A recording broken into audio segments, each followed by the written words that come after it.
A word in action.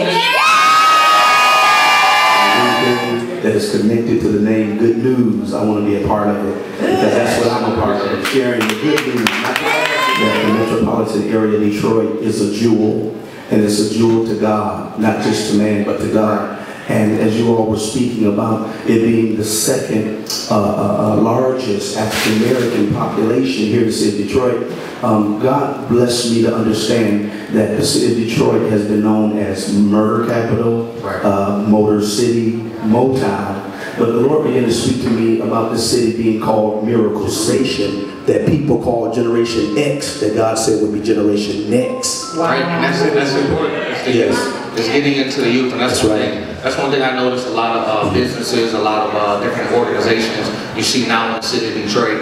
It's you have different generations. You got the Motown generation, you got the generation that really started the whole auto industry, but now it's our time. That's right. It's our time, and then it's even under us because we're the future of the city, and you have to be able to tell us the past and the history and the mistakes that were made in the past, so that way in the future we can have something better. And God spoke to me in an audible voice. I know it was the voice of God. God began to speak to me in regards to the city of Detroit and my assignment to the city.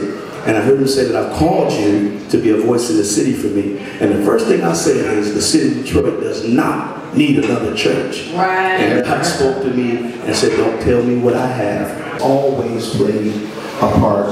And I believe that what has happened is so many people, because of the corruption and different things that happen in a lot of our local churches, and just because that happened doesn't mean that all the pastors are bad. Some women fall out of a relationship with a man because he wasn't a good man. Doesn't mean that all men are bad on TV. Matter of fact, somebody will tell you in a minute, I know God, I love God, I don't think it's necessary to fellowship. But the Word of God tells us we have to come together. Why? Because one can put 1,000 in my experience to flight, but 2 10,000. And it's not just fellowship, but also we're stronger in number in spiritual warfare. And you can't look at the city of Detroit and not see that there's been a spirit hovering over this city. Absolutely.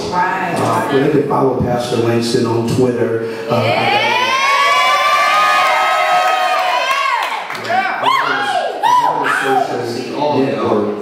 So that I can be able to connect to the younger generation, also my generation. I don't feel like I'm that far removed.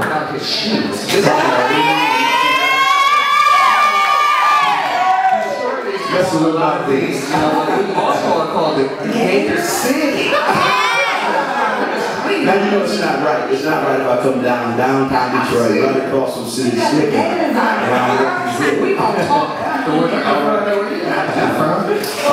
For Sunday, we also have a Saturday 1 hour of power. Try to be mindful of people's time. So people that can't make it out on Sunday, you come dressed down, your picnic clothes, going to the movies, come in with whatever it is you got dressed in that morning. I guarantee you, no longer than 1 hour and 5 minutes of worship on Saturday, no longer than 1 hour